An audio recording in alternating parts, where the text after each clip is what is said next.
What's going on, everybody? Welcome back to another edition of the Dolphins In Depth podcast. I'm Daniel Oyefusi. That is David Neal. Thanks so much for tuning in. Quick reminder before we start, make sure to subscribe to the Miami Herald YouTube page, like, share, comment, as well as subscribe to the Miami Herald. Uh, Now, the Miami Dolphins returned from their bye week, hosting the Las Vegas Raiders at Hard Rock Stadium. It was a game that both David and I thought was going to be a bit of a cakewalk. I mean, we had the Dolphins not only covering the spread, but winning by multiple scores. It did not play out like that. In fact, a down to the wire, gritty game for the Dolphins, and they eventually came out on top 20-13. But it took a little bit of heroics from the defense and Jalen Ramsey specifically, 2 interceptions, including a spectacular leaping pick in the end zone to move the Dolphins to 7-3, keep them atop the AFC East with a little bit of space, a little bit of breathing room between them and the Buffalo Bills. And now they're on a short week in preparation for another divisional opponent, the New York Jets, the NFL's first Black Friday game. Day after Thanksgiving, the Dolphins will be heading up to MetLife Stadium to face the Jets, who have a lot of issues of their own, quarterback change, 3-game losing streak. We're going to get into all of that and then some. But we're going to start with this Raiders game. That was very interesting. I mean, it wasn't one of those games that by third quarter you're, kind of looking at what you're having for dinner, looking ahead to the next week. That was very much a gritty game, as I said before, a mistake-filled and mistake-played game, might I add, for the Dolphins, who turned the ball over 3 times. They turned the ball over on downs deep in the Raiders' possession, Raiders territory, and that really opened the door for maybe what a lot of people would have thought was a kind of an upset win. But again, the defense, which has really been ascending, especially since the return of Jalen Ramsey, they come through holding Aiden O'Connell and the Raiders to just 13 points and getting 3 takeaways of their own. But I really want to focus in on the offense because this was a unit that was on a record-setting pace the first couple games of the season. Not so much now. They've hit a little bit of a lull. They've dealt with some injuries. And lo and behold, I mean, they're still first in the NFL in points scored and a lot of various stats. But if you look at the past 3-4 weeks, they're not the unit that we saw in the first month of the season, the first half of the season. 20.5 points in the last 4 games. They haven't even eclipsed 20 points in 3 of their last 4. And there's a little bit of stagnancy in the offense now. I mean, they're still moving the ball down the field, but not converting it into points. Again, it's a short week, so it's already Tuesday. We've spoken to Tua Tagovailoa, head coach Mike McDaniel, offensive coordinator Frank Smith, and plenty of players who have given their insight on this. I thought it was interesting to hear McDaniel talk about this past game in particular and say, I really think it came down to the turnovers. That's an interesting kind of perspective because they did, accumulate over 400 yards of offense, but when you do turn the ball over 3 times, I mean, that's 3 less opportunities that you have to score. And for the Dolphins, all 3 of those came either deep in the Raiders' territory, or deep in their own territory, or very close to it. So, I mean, that's something they definitely got to clean up. 16 turnovers is tied for 10th most. The one thing that I would say is really concerning to me is the short yardage issues. And that's really concerning to me because they had these same exact issues last year. I mean, if you fast forward back to their first year under McDaniel, they were 32nd in third and short conversion rate, 3rd and 3, 3rd and 2, 3rd and 1. And in fourth and short, they weren't that much better. And they were one for And there's only 32 teams, so that's kind of yeah, to put it in perspective, to put it in perspective. I Uh, mean, you know, for those so of you new to the game, 32 out of 32. So, yeah, yeah. to put in perspective You can how say they bad were that is. last. Exactly. you But know, you have to but be general about it. yeah, but for all the improvements they've made, like the short yardage issues are still there. And it's so mind-boggling to me because this is like the most explosive offense in the NFL. They can go 0 to 100 at the blink of an eye. They can, Tyreek Hill can go take a slant 80 yards down the field, but it's like we got to pick up 1 yard, 2 yards. They can't do it. And it's like I don't know. It seems like, obviously, the first person you're going to look at is the play caller. That's just natural, because they're throwing it a lot on third and short, fourth and short. I don't want to go that route because I think that there were some opportunities, and McDaniel even alluded to it. Tua missed Ingold on one of those third down plays. They actually had River Craycraft deep over the top. Tua wasn't able to connect with him. There was the one deep on the Raiders 3-yard line. McDaniel says, I would have liked to take that back, maybe like not have the play fake instead of the play fake in there. But that's something that's like, when you get down to, these tough games late in the season, you get in the playoffs. I mean, it's the little stuff here and there where, you're not converting, you have to settle for a field goal or you're turning the ball over on downs. I'm not really sure what they do there because they don't, for all the improvements in the running game, you would think that they'd be able to hand the ball off to Mostert or whoever it may be and get those tough yards. They don't do QB sneaks. They don't do the tush push, which we've been asking them about. So I'm not sure what they do with that. But overall, I'm not too concerned with the offense because I think that they have dealt with some injuries, especially on the offensive line. And I think that if they can get some of these guys healthy, we'll see the offense start to kind of gel a little bit better. But it's going to be tough on Friday with the Jets for sure. It's interesting. They have physical runners. Like Raheem Mostert, I think, is a physical runner. I mean, he was running hard all Jeff game. Wilson's a physical runner. I mean, these guys are fast, but they also have size. And if basic physics, size, speed, it hits you hard. You see Mostert makes a couple of those runs every game that gets all the guys on the sideline go, "Ooh, yeah," gets everybody jacked up because he runs over somebody. And, but they have physical runners. They're not necessarily a physical running team, though. And they don't necessarily have a line that's great at that kind of thing. And it happens with teams. My first thought, as you made that thought of two offenses historically, one, the 84 Dolphins, Marino's lighting it up. They're throwing the ball all over the place and everything. They didn't have much of a running game, and they actually signed Pete Johnson, who was this huge fullback. He was always a huge fullback when he was at Ohio State. He set a school record, a Big Ten record for touchdowns in the season. Probably the longest of them was 3 yards. And then he went to the Bengals, and he was a fullback there. And the Dolphins signed him basically to do short yardage stuff. And he had 9 touchdowns. I think he probably had less than 100 yards rushing the whole year. Then the other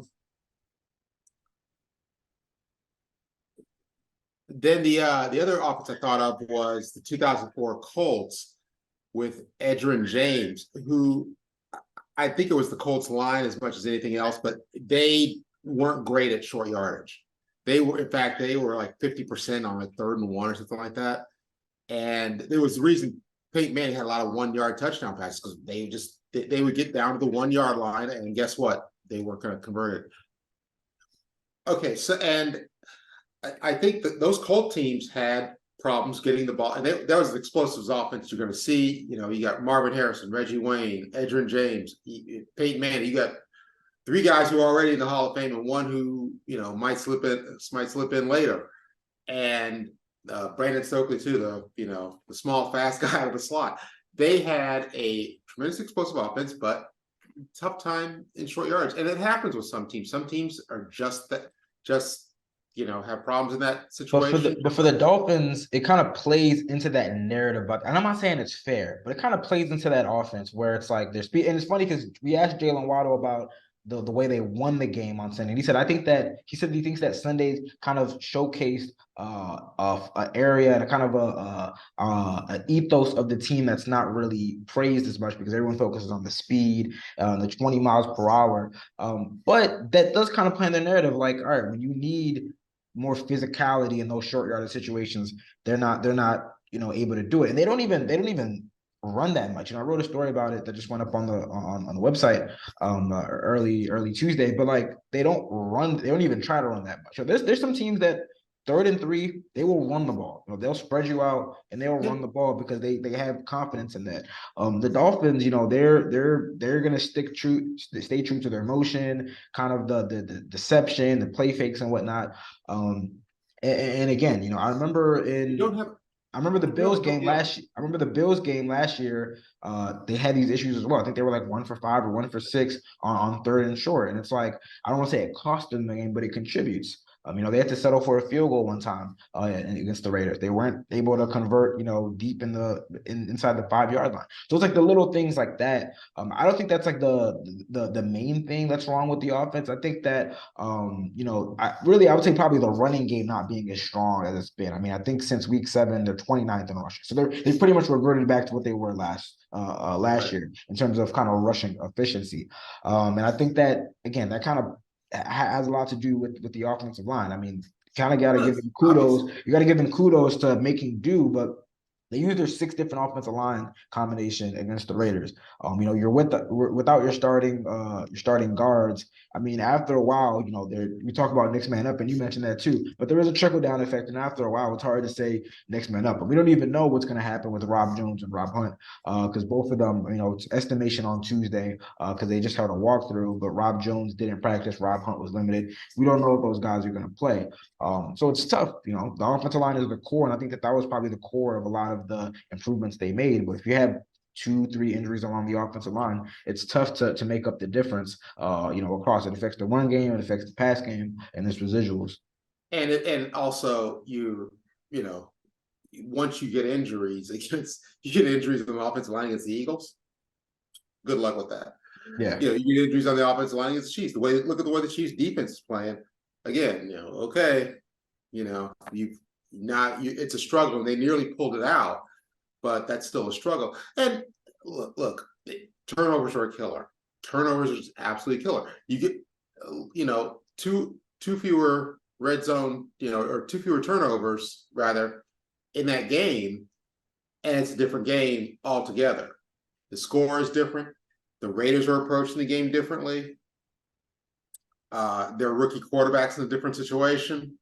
And then the Dolphins defense, the way they're playing, maybe they feast a little more. Maybe there's another turnover the other way. You know, but you turn the ball over, you know, 3 times a game. And one of those or 2 of those are in scoring position. It completely changed the game. We saw that last night. Everybody saw it last night. You know, the Chiefs could have put that. They were up by 10. They could have put that game away, and didn't. And guess what? They left it there on the table, and the Eagles came and ate what they left on the table. And that's, you know, and that's Kansas City. So, you know, the Dolphins turnovers are a huge thing the other day, and the Raiders had been having trouble creating them before the coaching change. Whether it's, you know, coaching, players playing in a different way, players focusing more on it, they're now creating turnovers, and you know, it's a huge thing. And obviously, and even though the Dolphins still win these games, it's like how you're winning the games, you know. Yeah, it makes it tighter, makes it tougher. You know, without a couple of those turnovers, you know, you don't need Jalen Ramsey to make a fantastic interception at the end to clinch the game. But that's, you know, and so, you know, it's rarely one thing. You know, you don't convert on 3rd down. Okay, you do. Or, you know, you turn the ball over and don't get points out of a drive, any points out of a drive where you could have gotten 3 or 7. You're not putting the other team in a bad position, or even creating the idea, because sometimes that's as important as anything else, especially in the NFL. The idea that the team is in a tight position. You ever notice how many times in the NFL teams will say, well, we had to get away from our running game. We got down by 2 scores. And you're like, dude, it was the 2nd quarter. Yeah. What's the problem? But NFL teams, they get panicky. They get panicky, man. That you know what, they don't have the 1st down stopping the clock like they used to in college all the time. They don't, whatever it is, buddy. They get down 2 scores and people say, we got to do all this. We got to get back, we gotta get back. You know, and the Dolphins profited from that earlier in the season. Yeah. And so it's turnovers, offensive line, a little bit of inefficiency. Other teams being pretty good, the Raiders aren't terrible defensively. They do have like one real stud on that defense, at least. Max Crosby's a problem every single play. And, they're playing the Eagles and playing the Chiefs, who are two very good defenses that are good. That if you're not healthy and you're not on your game, if you're inefficient at all, you're not going to look good. And they didn't. The Jets are a team, we saw them last year cause a lot of problems, but, and if the Jets had a quarterback, well, they'd be in the mix. Yeah, I mean, defensively, it is going to be a very interesting matchup because I think that, when we talked about the offensive line injuries, I'd say the strength, outside of the cornerbacks, the real strength of that Jets defense is along the defensive line. So there's like any area that they can maybe expose, that is a matchup that probably that might favor the Jets. And again, there's a lot of uncertainty for the Dolphins in terms of offensive availability. I mentioned some of the guards. Devon Achane aggravated his injury in his knee injury in his first game back in a month. He was a limited participant, was the estimation for Tuesday's walkthrough, but me personally, I'd be surprised if he plays on Friday just because of the cautious nature that they've been taking with these injuries. So some other guys that are really crucial to that offense that have been, either out of the lineup or in and out of the lineup, kind of playing with injuries. So there's a lot. The standard has increased, has definitely risen for this Dolphins offense because of the way they kind of burst onto the scene. I think that long term they're going to be good. But you definitely want to see them play a little bit better. I want to see them play better on the road. They're going to have an opportunity to do that on Sunday. I think that 70-point game just threw everything Frank off. Smith said that. Frank Smith said that. It just threw everything off. It threw everything off statistically. Yeah. It threw everything maybe off. Even the perception. Like Frank Smith said, hey, like teams see what you do. Like teams saw that game and they were like, they're not doing that to us. So it's like we're getting everybody's best. He's not using that as an excuse, but he's being honest. Like we're getting everything. We're getting every team's most unique defensive game plan. Is like we got to be able to adjust and do what we do regardless. So again, the standards have risen, but they're not playing to the standard and expectation that we all have for them right now on offense. And let's look at. Just look at how things have changed. Look at Denver's defense the last few weeks. Yeah, that does not look like a defense that gave up 70 points in 2 or 3 weeks, much less one game. But and things change, and I think that was games like that are a confluence of a lot of things coming together at one time that usually doesn't happen. Again in a season or often. Clearly, So. But I think that did kind of screw things up. But the Dolphins are still quite, obviously an explosive offense. They showed it again last week. They're still an offense that you make a couple of mistakes and they can go burn you. And it's just okay. Now you need to also be a good team at sustaining drives. And this will be interesting this week to see. This will be a very interesting game this week with a short week preparation for the Jets too. So, go ahead. No, I just think it's going to be very interesting to their short week of preparation for the Dolphins, and I think they're going to see I think they're going to see a Dolphins team they really haven't seen before because they sure as heck didn't see it last year in the 2 games. Yeah, Tua didn't play in those games. And Tua mentioned that, he said, it's going to be a little different for me. It was like there's not as much familiarity because I haven't played them in over a year. So definitely, there's a lot of challenges. Tua said, for the offense, it's more mental reps than physical reps. But they'll have to make sure that they're kind of clean up those mistakes. In regards to the Broncos game, I was actually kind of like doing some number crunching. It's like even if you get rid of the Denver game, they're still averaging 27 points a game. So, 20.5 over the last 4, that's definitely not cutting it. They've got to improve that, and we'll see if they do that on Friday.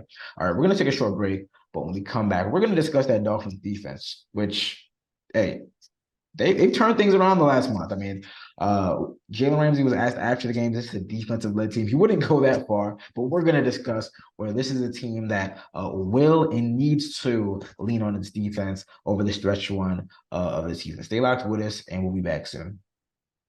What's going on, everybody? Still here on the Dolphins In Depth podcast with David Neal, talking all things Dolphins. Now, in the first half, we broke down the Dolphins offense, which has hit a little bit of a speed bump in the middle of the season. But they've been lifted, or really the Dolphins have been lifted by the emergence of their defense. Now, this is a defense that struggled in the first half, first couple games of the season. We know they dealt with some injuries, most notably to Jalen Ramsey, but he's back. This entire defense is healthy, and they've hit the ground running. They held the Kansas City Chiefs scoreless in the second half of that game. Really, only gave up 14 points. The other 7 came from a turnover return for a touchdown. Had a great game against the New England Patriots in Ramsey's debut back in Week 8, and now they really saved the Dolphins in that 2013 win. Again, they were put on several short fields, but they only gave up 13 points. They had 3 takeaways, 2 of them coming from Jalen Ramsey, including the game-sealing interception. As I said before in the teaser to this topic, Ramsey was asked, like, is this going to be can this be a defensive team? Can the ethos of the team kind of change where this is a defensive led team? And Ramsey said, nah, he's like, I wouldn't say that because, those guys on their side, like they're electric. They do what they do. But when you think about it, I mean, this was a defense that, had more, I mean, for all the great things that the Dolphins offense did in 2022, their first year with Mike McDaniel, this was a defense that I think was definitely hyped more, in the offseason, just because of the names that they had. The offense is Tyreek Hill, Jalen Waddle, Tua Tagovailoa. But I think from top to bottom, there were way fewer questions about the question about the Dolphins offense was like, all right, can Tua stay healthy? Can the offensive line stay healthy? Can the running game get going? For the defense, it was like, all right, how quickly are you guys going to be top 10, top 5? That was really the question. When you look at each level of the defense, there was no major question. Maybe at safety, but I think the expectation was that this defense was going to be just as good or just as dominant, if not more dominant than the offense, which is kind of crazy to think. Me personally, I think that this is going to be a team that leans on its defense more because, as you start to get, later in the season, colder climates, colder weather. It seems like defenses are starting to catch up to the Dolphins offense just a little bit. They're not. I don't know if they're going to be putting up 30 points a game every single week. I think this is the type of suffocating defense that could really lead them down the stretch run because we're seeing it all click. It's not just and this predated Ramsey, honestly. I mean, you look back to the Eagles game, and albeit 31 points given up doesn't look great, but they had some key stops, had some key turnovers. Again, they really kept the Dolphins in that game before the offense kind of started to pick things up in the second half a little bit. So this kind of predates Ramsey, and Ramsey joining is just, and that whole unit getting healthy is only just really kicked it into another gear. I mean, they're now top 10 in yards and whatnot, top 10, top 5 in sacks. This does feel like a team that was for all the praise that the offense gets, it feels like a team that really is going to be defined by the defense in the second half of the year. What do you think? I don't know if it's going to be defined by the defense, but I think the Dolphins, I mean, look, this happens even in this very offense-driven league, which has never been more offense-driven than it is these days, when defenders can barely hit a quarterback or hit anybody without getting a penalty.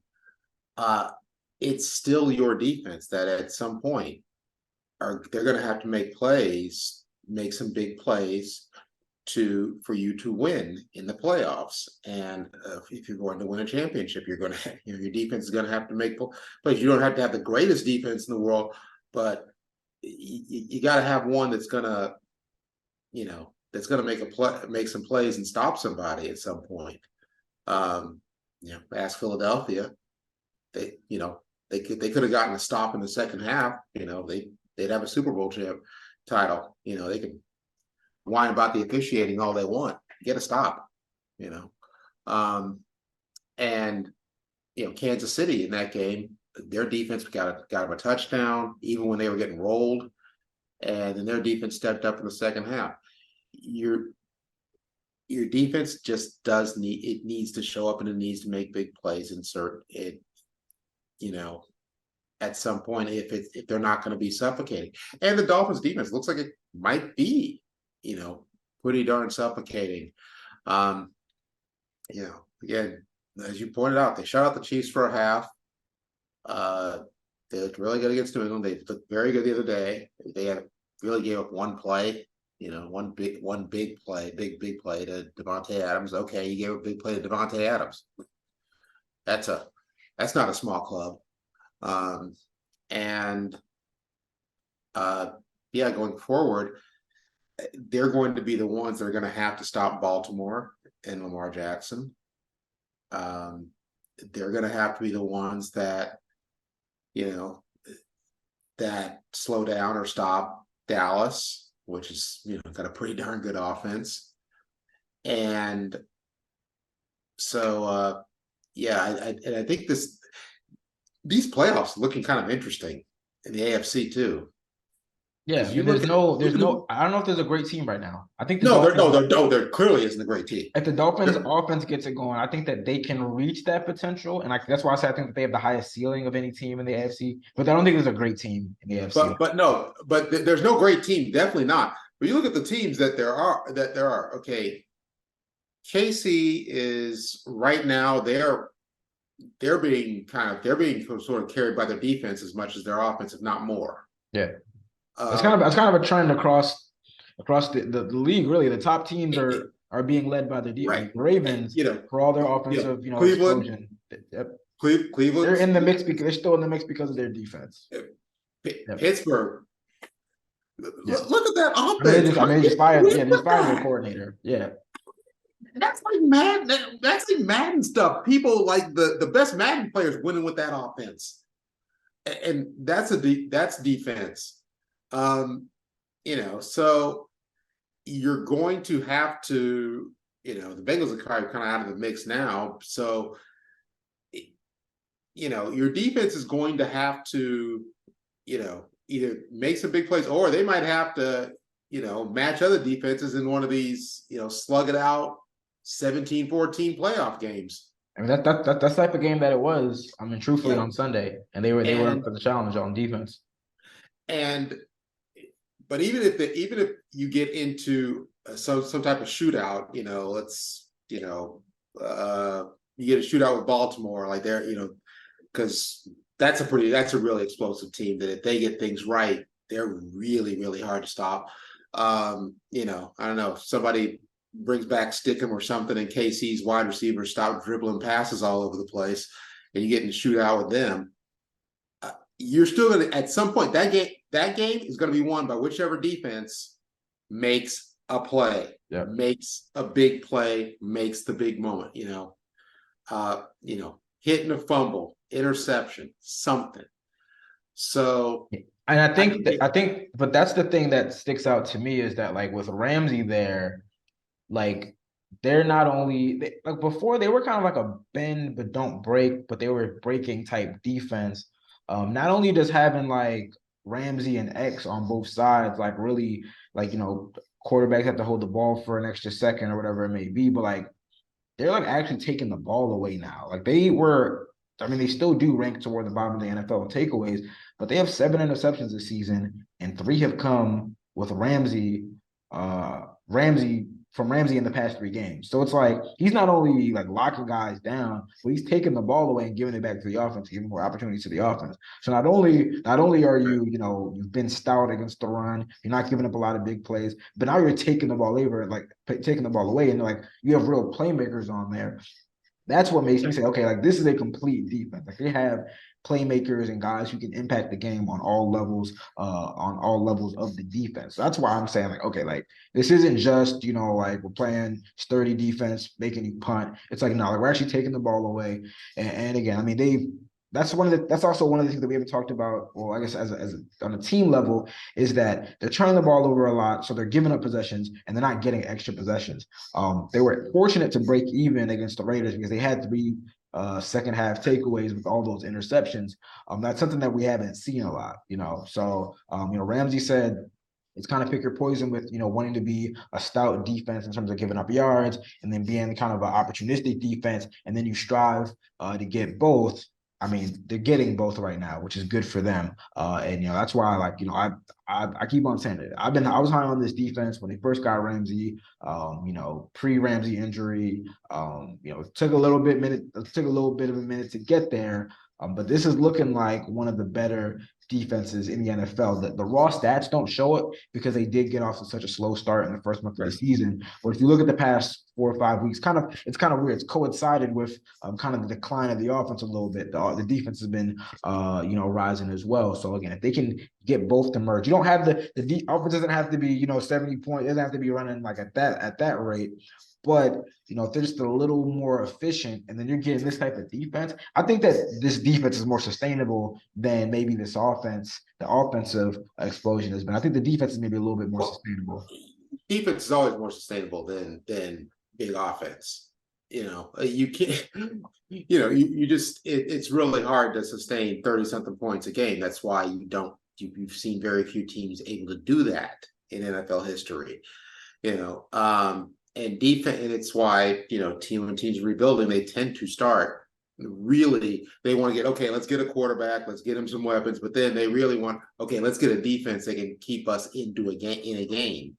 And I mean, clearly the Dolphins defense has been, like I said, very good the last few weeks, and having your lockdown corners giving obviously does gives guys a chance to get that one more second to get at the quarterback, which any sack is huge, and sacks late in the game are I still go back to the Bill Walsh, a pass rush late in the game is the key to winning in the NFL, and I think it's completely accurate because it just screws up your whole program it screws up what you can do. And especially on those late game drives, teams are not as willing to be gutsy, especially if the sack happens back in their own end. That gives you better field position. It gives you the chance to, win the game these one-score games, which is what most NFL games are, and what games are going to be in the playoffs. I mean, I don't know like I said, I don't know if they're going to be carried by their defense, but I think their defense was going to play a huge role. And I think it's interesting that I think it's good, as you pointed out, that, as the offense is kind of leveled off and maybe slid back a little bit, here comes the defense. That's team football. That's very few teams go through a whole season where the offense is clicking all the time and the defense is clicking all the time. And at some point, one unit falters, the other unit needs to pick up the slack, or, you wind up with two good units in a team that's like 9-7 and sitting at home. So, yeah. Or 9-8 these days, I guess, sitting at home.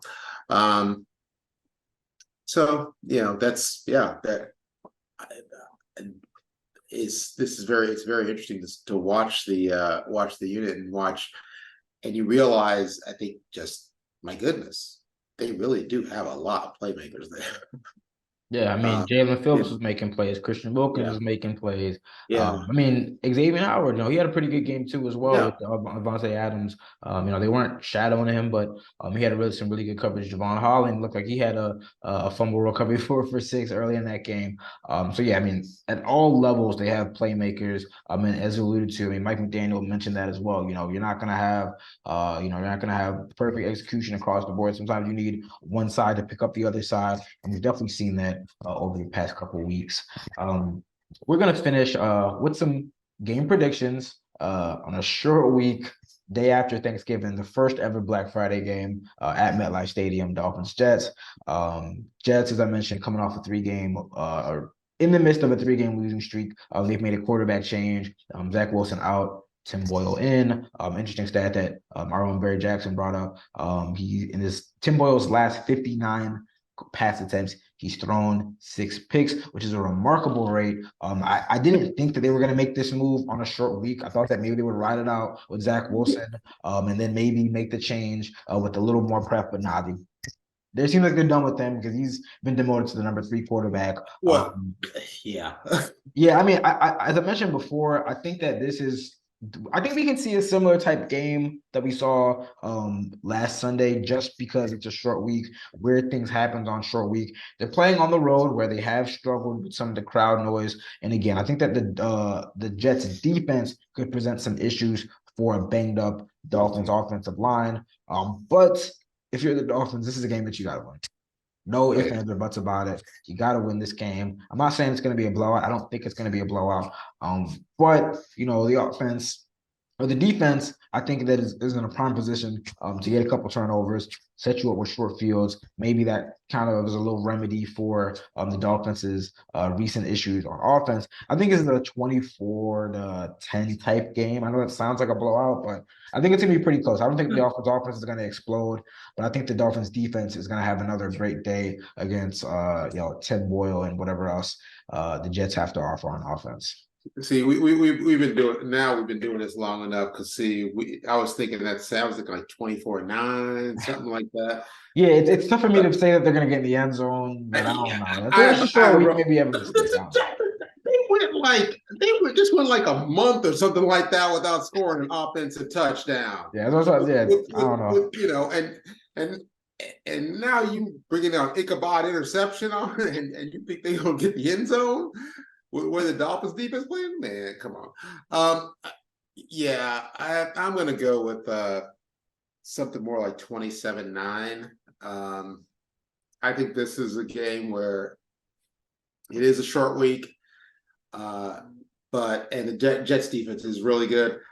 I think the Dolphins defense really gets theirs in this one, and they belly up to the table, and they're gonna get their Black Friday sale of turnovers, and I can see a few interceptions, maybe a scoop and score, a few Apple turnovers that don't.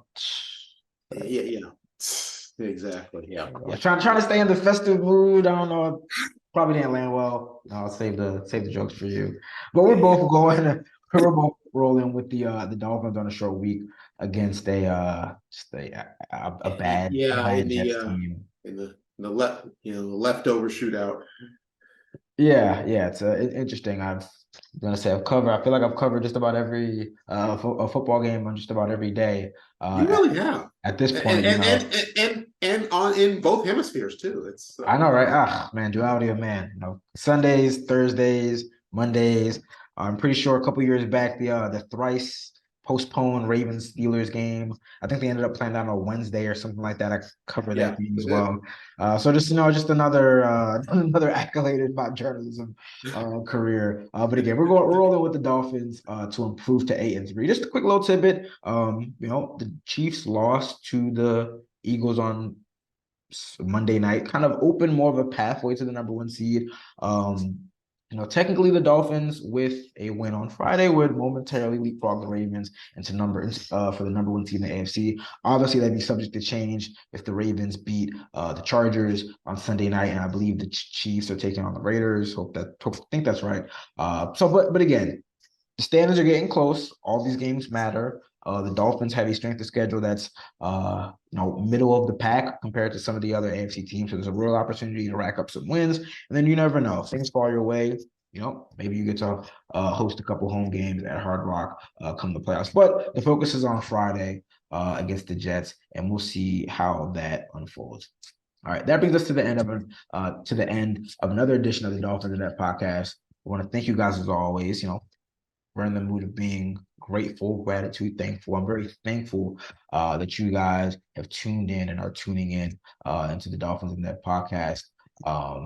As always, subscribe to the Miami Herald YouTube page, like, share, comment as well. Subscribe to the Miami Herald again. It's a short week. We'd be really thankful for that. We'd be extremely thankful for that. Very, very thankful. And I'd be thankful for that because, again, we're on a short week.